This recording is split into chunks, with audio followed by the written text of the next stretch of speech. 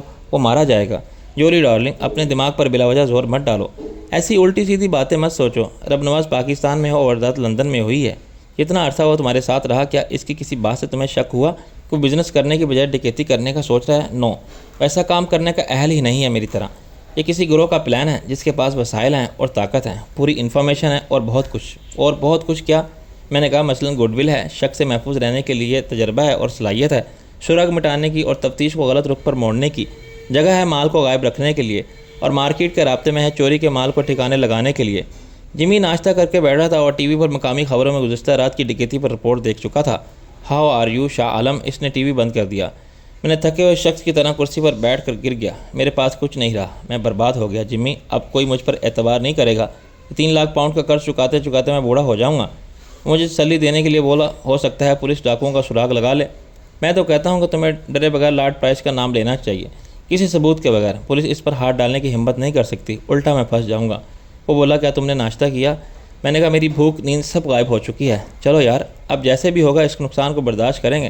میں تمہارا پچھلا قرض معاف کر دوں گا، ہمارے کاروباری مراسم تو رہیں گے نا؟ جولی نے میری طرف دیکھا اور شوہر کی نظر بچا کے مجھے اشارہ کیا کہ میں اصل بات کی طرف آؤں، لیکن میں اپنے آپ میں اتنی ہمت نہیں پاتا تھا کہ جمی کو ایسے پاگل کر دینے والی خبر سناؤں۔ بات یہ ہے جمی، میں نے تمہید باندھی۔ وہ جولی کی طرف دیکھ کے بولا، کیا بات ہے؟ تم نے کیا کہہ دیا میری خوبصورت بیوی سے کہ اس کا چہرہ اترا ہوا ہے؟ میں نے کہا، جولی ایک بری خبر سنانے آئی ہے تمہیں۔ کیسی بری خبر؟ جمی چوکنا ہو گیا۔ میں نے دل مضبوط کر کے تمہارے نوادرات کا سارا ذخیرہ چوری ہو گیا ہے۔ وہ چند سیکنڈ منہ کھولے بیٹھا رہا۔ یہ کیا بکواس ہے؟ میں نے کہا، یہ حقیقت ہے۔ ابھی پولیس آنے والی ہے، میں چاہتا ہوں کہ تم خود کو کنٹرول میں رکھو۔ وہ چیخا، جولی واٹ از دس؟ یہ کتا کیا بھونک رہا ہے؟ جولی نے کہا، یہ ٹھیک کہہ رہا ہے ڈیئر، کل رات یعنی جو گزری ہے، کسی نے ڈاکہ ڈالا ہے اور ہمارے نوادرات کا سارا ذخیرہ لے گیا ہے۔ جمی نے چیخ کے گلاس کو دیوار پر دے مارا۔ یہ جھوٹ ہے، یہ سچ نہیں ہو سکتا جولی، خدا کے لیے جمی خود کو سنبھالو۔ ایسا ہی ہوا ہے، جولی نے کہا۔ اس کی کیفیت جنونی ہو گئی۔ نہیں، میں ایسی بات کو نہیں تسلیم کر سکتا، یہ ناممکن ہے۔ وہاں مسلح گارڈز کھڑے تھے اور نوادرات کا اتنا بڑا ذخیرہ تھا، کوئی جیب میں یا بیگ میں ڈال کے تو نہیں لے جا سکتا۔ وہ دھاڑ کے بولا۔ اس شور نے ڈاکٹروں کو متوجہ کر لیا۔ وہ 2 نرسوں کے ساتھ ایک ڈاکٹر اندر آ گیا۔ مسٹر جیمز، یہ کیا ہو رہا ہے؟ Shut up and get out, Jimmy نے چلا کر کہا۔ میں نے کہا، ڈاکٹر، ایک بری خبر نے اس کے ذہن کو متاثر کیا تھا۔ شاہ عالم، یو باسٹرڈ، بری خبر کے بہانے تم مجھے انجیکشن لگوانا چاہتے ہو، مجھے سلانا چاہتے ہو۔ میں رات بھر سوتا رہا اور کیا تم اور جولی عیش کرتے رہے؟ تمہاری شکلوں سے صاف نظر آ رہا ہے تم دونوں نے سازش کی ہے، تمہیں مجھے پاگل کرا دو گے۔ وہ دیوانہ وار چیخنے لگا اور چیزوں کو کرانے لگا۔ صدمے سے اس کا دماغ واقعی الٹ گیا تھا۔ ڈاکٹر نے اسے پکڑنے کی کوشش کی تو اس نے ڈاکٹر کو دھکا دے دیا اور کہا، دفع ہو جاؤ یہاں سے، تم بھی ان کے ساتھی ہو، تم نے ان دونوں سے رشوت لی ہے مجھے پاگل کرنے کے لیے۔ انہوں نے تو سوچا ہوگا کہ میرا ہارٹ فیل ہو جائے گا، مگر میں جان سے مار دوں گا ان دونوں کو۔ اکیلا ڈاکٹر اسے قابو نہیں کر سکتا تھا۔ دونوں نرسوں نے ایمرجنسی الارم دیا اور مدد طلب کر لی۔ 2 منٹ میں 3 ہٹے کٹے سیکیورٹی گارڈ وہاں پہنچ گئے۔ جمی انہیں بھی گالیاں دیتا رہا، مگر انہوں نے پیشہ ورانہ مہارت کے ساتھ اسے جکڑ لیا۔ پھر ڈاکٹر نے اسے انجیکشن لگا دیا۔ میں ہمیشہ اس کے سامنے جولی سے مذاق کرتا تھا اور اس کے ساتھ رومانٹک ہو جاتا تھا۔ میرا خیال تھا کہ جمی اسے مذاق ہی سمجھے گا، مگر اس کے جنسی طور پر بیمار ذہن میں شک کا کیڑا فوراً کلبلانے لگتا تھا۔ اس نے کبھی میرے سامنے کوئی ناگواری ظاہر نہیں کی، مگر اندر ہی اندر میری ہر بات کا برا منا رہا تھا۔ یہ سب لاشعوری نفرت کا زہر اچانک پھوٹ پڑا تھا۔ اصل صدمہ کچھ اور تھا، مگر ہوش کے بریک فیل ہوتے ہوئے اس نے وہ سب بھی بک دیا تھا جو سچ نہیں تھا، مگر اسے سچ کی طرح ڈرانے والا لگتا تھا۔ 3 منٹ میں جمی ڈھیلا پڑ گیا۔ اس کی چیخ و پکار بھی گراہٹ میں ڈھل گئی تھی اور اس کی غسیلی نفرت بھری آنکھیں بند ہونے لگی تھی۔ ڈاکٹر نے اسے آرام سے لٹا دیا۔ بری خبر کیا ہوتی ہے؟ میں نے کہا، ایک اور ڈکیتی کی واردات میں ڈاکو اس کے 6 لاکھ پاؤنڈز لے گئے ہیں۔ ڈاکٹر کی آنکھیں پھیل گئیں۔ 6 لاکھ پاؤنڈز کیش؟ میں نے کہا، نہیں، 6 لاکھ پاؤنڈز کا مال۔ مجھے اندازہ نہیں تھا کہ اس کا اتنا تباکن اثر ہوگا۔ جمی مضبوط اعصاب رکھنے والا شخص ہے۔ ڈاکٹر نے سر ہلایا۔ ابھی اس کے حساب پر کل کے واقعات کا اثر ختم نہیں ہوا تھا۔ میں نے کہا، اب پولیس آنے والی ہے۔ ڈاکٹر نے کہا، اس حالت میں پولیس کیا پوچھے گی اور پھر ہم اس کی اجازت کب دیں گے؟ لیکن میں تو ٹھیک ہوں، میرا خیال ہے کہ میں ان سے بات کر سکتا ہوں اور شاید اب میرا ہاسپٹل میں رہنا بھی ضروری نہیں۔ میں نے کہا، وہ ہم دیکھیں گے، ابھی تم اپنے کمرے میں جا کے بیٹھ جاؤ۔ ریلیز سے پہلے فائنل چیک اپ ضروری ہے۔ آپ بھی خاتون یہ خیال رکھنا ضروری ہے کہ یہ ہاسپٹل ہے، کوئی کلب نہیں۔ آپ نے یہ سمجھا ہوتا تو اتنا ہنگامہ نہ ہوتا۔ ڈاکٹر بگڑ گیا۔ پولیس کے 2 سراغ رساں ہاسپٹل پہنچ گئے تھے، مگر اوپر کسی مریض کے کمرے میں جانے کے لیے انہیں ڈاکٹر کی اجازت درکار تھی۔ وہ نیچے ویٹنگ ہال میں بیٹھے رہے۔ میں نے اپنے کمرے میں ناشتہ منگوایا۔ جمی یا جولی کے سامنے ضروری تھا کہ میں صورت پر مایوسی، حیران ملال اور پریشانی کے جذبات طاری رکھوں، اور اپنے اصل جذبات کے برعکس اداکاری میرے لیے ایک چیلنج بن گئی تھی۔ اندر سے میں بہت خوش تھا، میرا پلان بہت کامیاب تھا، اور اب وہ وقت بہت قریب ہے جب شاہ عالم سارا مال غنیمت سمیٹ کر لندن سے ہی نہیں اس دنیا سے بھی ہمیشہ کے لیے غائب ہو جائے گا۔ لیکن اس سے پہلے مجھے بہت سے مرحلے درپیش تھے۔ مجھے تفتیش کے عمل میں قانون سے تعاون کرنا تھا اور اپنے آپ کو شاہ عالم کے کاروبار سے ایسے باہر نکالنا تھا کہ جمی کو شک بھی نہ ہو۔ اس کے لیے میرے انتظامات مکمل تھے، لیکن میں افراتفری میں فرار ہو کر شک کی فضا پیدا کرنا نہیں چاہتا تھا۔ میں اطمینان اور اعتماد کے ساتھ جانا چاہتا تھا۔ میں نے ڈٹ کے ناشتہ کیا اور فائنل چیک اپ کے لیے تیار ہو گیا۔ صبح کی شفٹ میں پھر وہی ڈاکٹر آ گئے جنہوں نے گزشتہ روز مجھے داخل کیا تھا۔ انہوں نے میری جسمانی حالت دیکھی اور ذہنی حالت کے بارے میں کئی سوال کیے۔ میں کیسا محسوس کرتا ہوں، کیا میں پرسکون ہوں، مجھے دیکھنے سننے میں کوئی پرابلم تو محسوس نہیں ہوتی۔ انہوں نے مجھے رنگین پارٹ دکھائے اور جیومیٹریکل پیٹرن ترتیب سے لگانے کو کہا، ایک لکیر پر اور پھر ایک دیوار پر چلا کے دیکھا۔ بالآخر مجھے فٹ اور نارمل قرار دے دیا گیا۔ اس کے بعد پولیس نے مجھے گھیر لیا۔ انہوں نے مجھ سے کہا کہ مجھے ان کے ساتھ پولیس اسٹیشن جانا ہوگا، تو میں نے انکار کر دیا۔ تم کو جو پوچھنا ہے یہاں پوچھ سکتے ہو، تم اپنے وکیل کو بلوا سکتے ہو۔ میں نے کہا کیوں؟ کیا میں نے کوئی جرم کیا ہے؟ ڈکیتی کا شکار ہو کے کیا 3 لاکھ پاؤنڈ گنوانا میں خلاف قانون ہے؟ میری مدد کرنے کے بجائے تم مجھے ہراساں کرنا چاہتے ہو، ایسا نہیں ہو سکتا۔ مسٹر عالم، آپ نے غلط سمجھا۔ میں نے کہا غلط تم نے سمجھا کہ مجھے جہاں چاہو لے جاؤ۔ میں ایک پاکستانی ہوں اور میرے پاس ڈپلومیٹک پاسپورٹ ہے۔ کہ تم نے میرے سفارت خانے سے اجازت لی ہے؟ وہ بغلیں جھانکنے لگے۔ تم انہیں اطلاع دے سکتے ہو، لیکن اس کی کوئی خاص ضرورت نہیں، کیونکہ ہم صرف تمہارا بیان لینا چاہتے ہیں۔ بیان میں کل دے چکا ہوں۔ کچھ نئی باتیں ہیں جو تفتیش میں سامنے آئی ہیں، ایک سراغ رساں بولا۔ دوسرے نے کہا پھر کچھ واقعات ایسے پیش آئے ہیں جو تمہارے علم میں نہیں ہیں۔ ہاسپٹل ان باتوں کے لیے کوئی مناسب جگہ نہیں۔ میں نے کہا کیا اس معاملے میں ملوث دوسرے سب لوگ اپنے بیانات ریکارڈ کرا چکے ہیں؟ سراغ رساں نے کہا مسٹر جیمز کی حالت ایسی نہیں کہ وہ بیان دے۔ میں نے کہا کیا تم نے لارڈ پرائس سے بات کی؟ وہ کیا کہتا ہے؟ تمہیں دوسروں کے بیان سے غرض نہیں ہونی چاہیے۔ دوسرے سراغ رساں نے برہمی سے کہا ہم اپنا کام جانتے ہیں، ہمیں مت بتاؤ ہم پہلے کیا کریں۔ میں نے کہا کیسی عجیب بات ہے کہ تم پہلے ان لوگوں کا بیان لینا چاہیے جو ہاسپٹل میں لیٹے ہوئے تھے اور جو واردات کا شکار ہوئے۔ کل دوپہر لندن کی ایک سڑک پر مجھ سے 3 لاکھ پاؤنڈ چھین لیے گئے اور مجھ پر ایک قاتلانہ حملے کے بعد جس میں اگر میری مزاحمت شامل ہوتی تو ڈاکو بلاتا مجھے قتل کر دیتے، اور لندن کی پولیس جو اچھی کارکردگی میں بڑی اچھی شہرت رکھتی ہے ابھی تک میرا بیان لینے کے سوا کوئی کارنامہ سر انجام نہیں دے سکی ہے۔ وہ 3 لاکھ پاؤنڈ جس نوادرات کے ذخیرے کا معاوضہ تھے وہ گزشتہ رات چوری ہو گیا۔ کیا اس سے یہ ثابت نہیں ہوتا کہ ان وارداتوں کے پیچھے ایک ہی ہاتھ ہے؟ بظاہر تو یہی نظر آتا ہے، تو کیا وہ ایک ہاتھ میرا ہے کہ تم صبح صبح مجھ سے معلومات حاصل کرنے آ گئے؟ ایک سراغ رساں نے کہا دیکھو مسٹر عالم، معلومات کے بغیر تو کچھ نہیں ہو سکتا نا، اور تم نے یہ کیوں فرض کر لیا کہ اس کا مقصد تم پر شک کرنا یا تم کو پریشان کرنا ہے؟ میں نے کہا اگر تو تم 3 لاکھ پاؤنڈ کے بارے میں کچھ پوچھنا چاہتے ہو جو اب تک نہیں پوچھا تھا تو میں تعاون کے لیے تیار ہوں، لیکن مجھ سے کوئی سوال اس مال کے بارے میں مت پوچھو جو اب تک مشترکہ طور پر لارڈ پرائس اور جیمز کی ملکیت کا تھا، تو میں کچھ بتانے سے قاصر ہوں۔ وہ سب نوادرات تم ہی لائے تھے نا پاکستان سے، وہ کوئی جرم نہیں تھا۔ پاکستان سے اور بھی بہت کچھ آتا ہے۔ اس وقت سوال یہ نہیں کہ جو مال میں لایا تھا وہ کن ذرائع سے آیا ہے۔ قانونی طور پر برطانیہ پہنچایا ہے نہیں، وہ مال میں نے ڈیلیور کر دیا تھا، اس کی ملکیت سے میرا کوئی تعلق نہیں رہا۔ اب وہ چوری ہوتا ہے یا جل کے خاک ہو جاتا ہے، اس کے مالک جانے، میرا معاملہ اس سے الگ ہے۔ میرے 3 لاکھ پاؤنڈ ڈاکو نے چھین لیے، کیا پولیس وہ برآمد کرا سکتی ہے؟ یہ سوال اس کے بعد اٹھ سکتا ہے کہ میں نے وہ 3 لاکھ پاؤنڈ جائز طور پر کمائے تھے یا غیر قانونی طور پر۔ ایک سراغ رساں بولا تمہارا موقف قانونی طور پر غلط نہیں ہے، اس کیس میں دوسرے لوگ تفتیش کر رہے ہیں۔ دوسرا بولا گزشتہ رات کی ڈکیتی کی پہلی واردات سے تعلق ضرور ہے، اس لیے ہم یہ پوچھ سکتے ہیں کہ اب تم کو کسی پر شک ہے؟ تم اور جمی پرانے بزنس پارٹنر ہو، تمہارا ایک ورکنگ پارٹنر پاکستان میں ہے۔ پہلے نے کاغذات پر ایک نظر ڈالی رب نواز۔ دوسرا بولا تمہیں یقیناً معلوم ہوگا کہ لارڈ پرائس کے علاوہ نوادرات کا خریدار کو اور کون تھا۔ ہم اچھی طرح جانتے ہیں کہ 100% قانون نظر آنے والے اس کاروبار میں 200% غیر قانونی لین دین ہوتا ہے۔ اس کے 2 پہلو زیادہ سنگین ہیں، ایک یہ کہ نوادرات ساری دنیا سے چوری ہو کے آتے ہیں، اور دوسرا یہ کہ وہ جعلی بھی ہوتے ہیں، لیکن اس وقت ہم اس پہلو سے واردات کا جائزہ نہیں لے رہے۔ میں یہ سمجھتا ہوں کہ 3 لاکھ پاؤنڈ تو کوئی بھی چھین سکتا ہے، مگر نوادرات کوئی غیر متعلقہ شخص سے چوری نہیں کر سکتا۔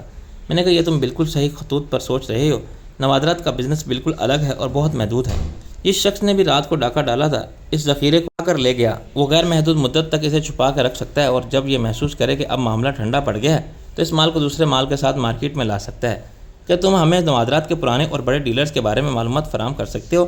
میں نے کہا لندن میں نوادرات کی ایک پوری مارکیٹ ہے، میں صرف ان ڈیلرز کی بات کر رہا ہوں جن سے تمہارا لین دین تھا۔ ظاہر ہے کہ پورے لندن کے سارے ڈیلر کو شامل تفتیش نہیں کیا جا سکتا۔ میں نے کہا یہ معلومات بھی تمہیں جمی فراہم کر سکتا ہے، انفرادی خریداروں سے وہی ڈیل کرتا تھا، اور میں اجازت چاہوں گا کیونکہ مجھے فوری طور پر گھر پہنچنا ہے، گزشتہ رات میری ساس مر گئی ہے۔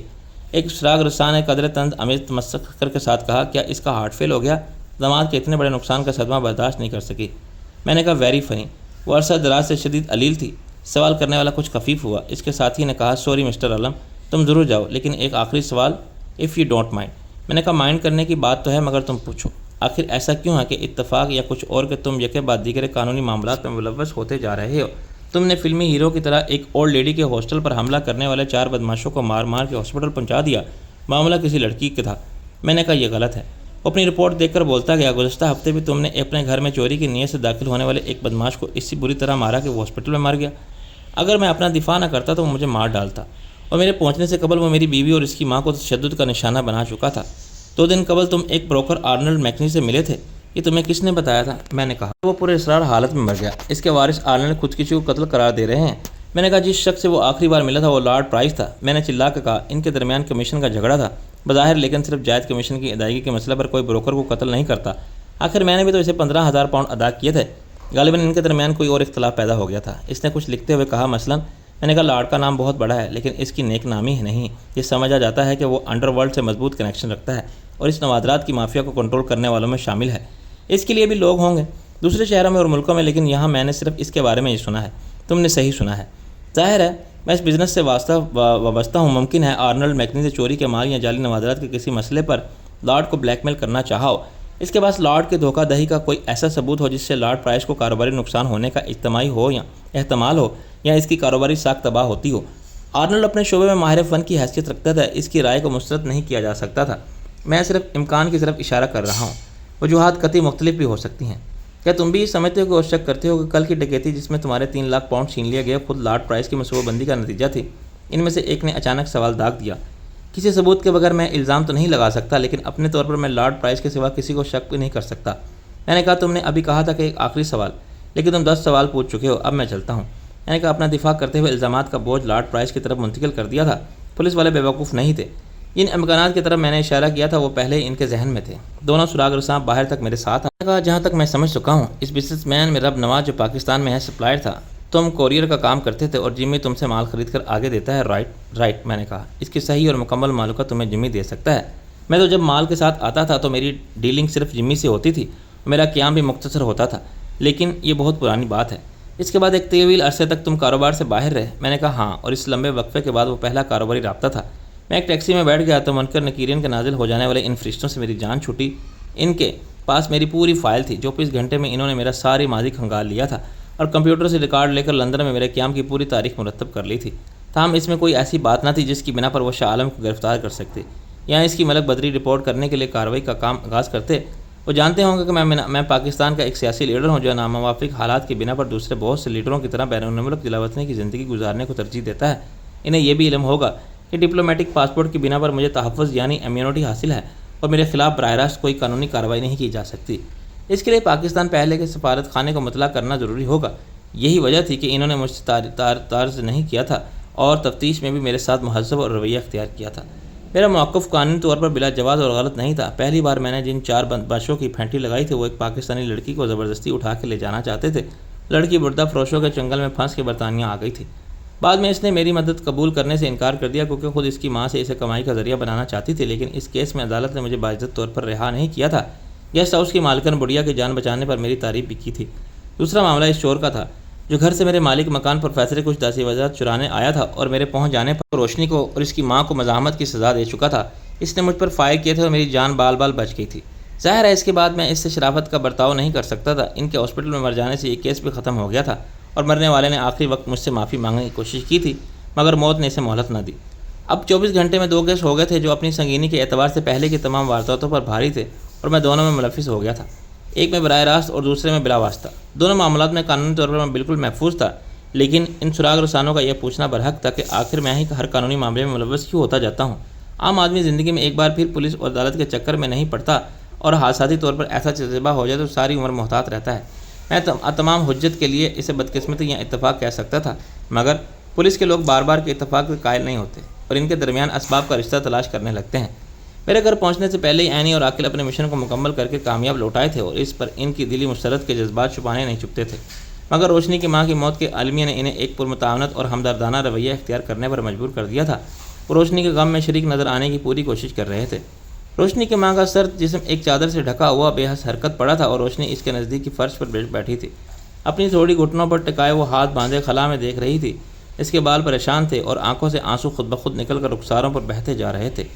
میں اس کے پاس بیٹھ گیا. روشنی آئی ایم سوری. وہ نظر جھکا کے بولی تم خفا نہیں ہو مجھ سے؟ میں نے کہا کس بات پر؟ ابھی جو میں نے بکا. میں نے کہا غصے اور صدمے میں آدمی خود پر اختیار نہیں رہتا. اب یہ بتاؤ کیا کرنا ہے؟ وہ بولی کچھ نہیں، میں نے کمیونٹی سینٹر کو مطلع کر دیا. سے ایک مردے نہلانے والا مسجد کا ملازم آئے گا، وہی کفن بھی لائے گا. عورت کو غسل اور کفن دینے والی کوئی عورت یہاں نہیں ملتی، اگر کہیں ملتی ہے تو مجھے علم نہیں. اینی نے اچانک کہا تم فکر مت کرو، ماں کو غسل میں دوں گی. سب کی حیران نظر ایک ساتھ اینی کی طرف اٹھی. بلا شبہ یہ کوئی مشکل کام نہیں، لیکن اس کے کچھ بنیادی طریقے اور آداب ہیں جن سے عام طور پر لوگ واقف نہیں ہوتے. مجھے آتا ہے، اینی نے ہمارے اطمینان کے لیے کہا. میں نے یہ پوچھنا غیر ضروری سمجھا کہ اسے یہ کام کیسے آتا ہے اور کس نے سکھایا ہے. میرا اندازہ یہ کہتا تھا کہ جب وہ ڈاکوؤں کے گروہ میں تھی اور شاید کوئی ایسی صورتحال پیدا ہوگی جب اسے یہ کام کرنا پڑا ہوگا تو کسی نے اسے عورت کی میت کے غسل اور کفن کا جو طریقہ اسے بتایا تھا وہ اس نے یاد رکھا. ماں نے بہت تکلیف اٹھائی. روشنی کچھ دیر بعد بولی میں نے اسے دکھ بھری یادوں کے ذکر سے دور رکھنے کی کہا تمہاری ایک بہن بھی تو ہے نا یہاں. اس کے ہونٹوں پر ایک تلخ مسکراہٹ آ گئی. ہاں تم نے اسے بتایا؟ روشنی نے اقرار میں سر ہلایا. میرا ارادہ نہیں تھا، لیکن پھر میں نے سوچا کہ میری جذبات کچھ بھی ہوں، ماں کا اس پر یہ حق ضرور ہے کہ مٹی میں دفن ہونے سے پہلے وہ بیٹی کی اس صورت کی آخری بار دیکھ لے. اس کا سراغ بڑی مشکل سے ملا. وہ ایک نائٹ کلب میں ڈانسر ہے. صبح 5 بجے سوئی تھی تو اس نے فون اٹھا کے ایک طرف رکھ دیا تھا. شاید وہ ہر روز ایسا ہی کرتی ہوگی. میرے پاس کلب کا نمبر تھا. وہاں بھی دن میں کوئی نہیں ہوتا، مگر صفائی کرنے والا عملہ آ گیا تھا. ایک پاکستانی کرسچن لڑکی نے ریسیور اٹھا لیا. میں نے اسے پیغام دیا کہ میں اپنی بہن سے بات کرنا چاہتی ہوں، مگر اس کا فون مل نہیں رہا. کیا تم اسے جا کے یہ بتا سکتی ہو کہ اس کی ماں مر گئی ہے؟ اس کی نیک دل لڑکی نے کہا کہ میں ابھی پتہ کرتی ہوں وہ کہاں رہتی ہے. آپ کا پیغام پہنچ جائے گا، وہ خود فون کرے گی آپ کو. پھر فون کیا اس نے؟ ہاں، تمہارے آنے سے کچھ دیر پہلے.